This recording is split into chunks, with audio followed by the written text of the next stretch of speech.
Chaque année, des milliards d'hectares de forêts disparaissent dans le monde, et cette situation inquiétante est rien de moins que l'œuvre des hommes qui ne cessent de puiser dans les ressources naturelles de la planète. Les hommes détruisent une importante superficie de forêt chaque année. Ajoutez à cela les différentes catastrophes naturelles, comme les incendies ou également les inondations, n'épargnent pas les précieuses forêts. Les forêts sont grandioses et regorgent de mystères. Sublimées par les saisons, elles nous offrent la vie, un écosystème fragile et complexe à préserver et également à protéger.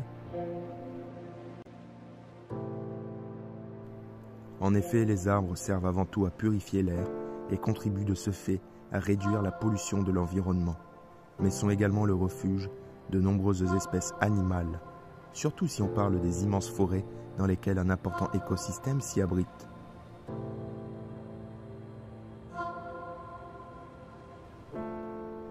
Néanmoins, les arbres et les forêts aident également à réduire certaines catastrophes naturelles, comme les éboulements, les chutes, les rafales de vent, et surtout l'érosion du sol.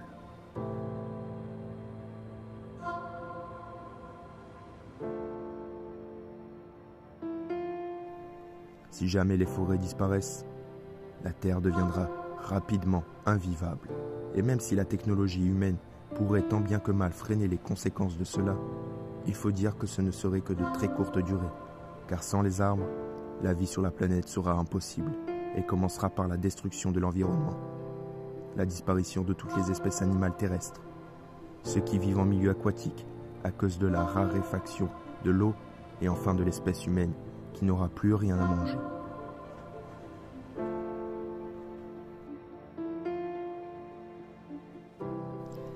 Les forêts françaises s'étendent sur près de 16,4 millions d'hectares, près d'un tiers du territoire hexagonal.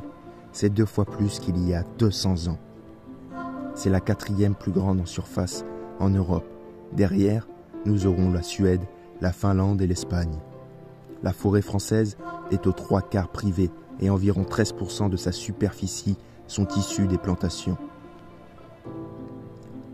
Elle se concentre principalement dans la moitié sud, en majorité dans les plaines et collines, où les feuillus dominent largement. La France compte aussi plus de 9 millions d'hectares de forêts ultramarines, autrement dit en outre-mer, essentiellement tropicales, diversifiées et riches en biodiversité.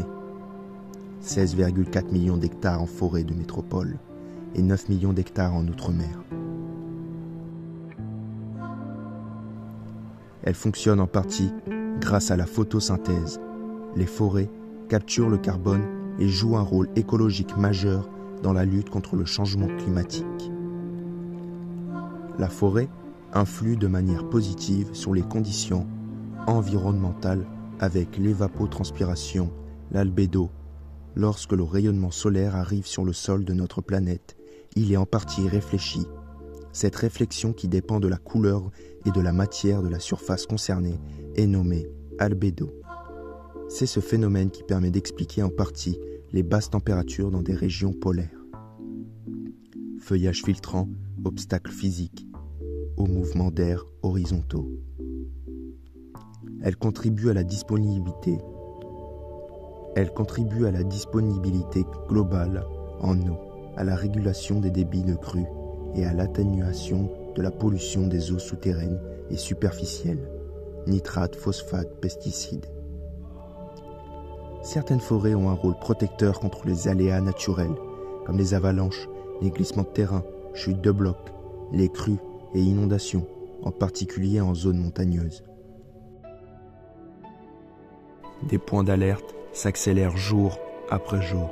Plus de la moitié des plantes forestières sont menacées, 17% des oiseaux forestiers et 7% des mammifères forestiers sont considérés comme menacés.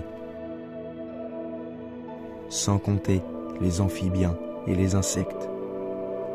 Certains habitats forestiers comme les forêts alluviales, tourbières, sont en mauvais état de conservation. La Brute Aventure vous remercie d'avoir visionné ce documentaire qui a été réalisé depuis un petit moment. Nous vous invitons à vous abonner à la chaîne, à nous rejoindre sur Instagram, le lien est dans la description. et à nous laisser un petit commentaire afin de nous dire votre ressenti sur ce magnifique documentaire. Notre but est d'apprendre et de sensibiliser. Merci.